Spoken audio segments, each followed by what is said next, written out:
সেই ভয়ানক দিন চলেই এলো। যথারীতি পুজো শুরু হয়ে গেল।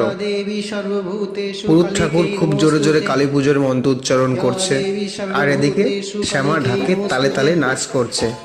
বাড়িতে আনন্দের উৎসব। যথারীতি পুজো শেষ হতে হতে ভোর 3টে বেজে গেল। শ্যামা ততক্ষণে ঘুমিয়ে পড়েছে। সবাই ঠাকুর বিসর্জন দিতে ব্যস্ত। ভোর যখন 5টা বাজে, বাড়িতে ততক্ষণে প্রায় ঠাকুর বিসর্জন দিয়ে সবাই ঘরের দরজার সামনে। শ্যামা চিৎকার করে কান্না করে উঠল। সবাই দৌড়ে শ্যামার ঘরে গেলে শ্যামা হাউমাউ করে মাকে জড়িয়ে ধরল।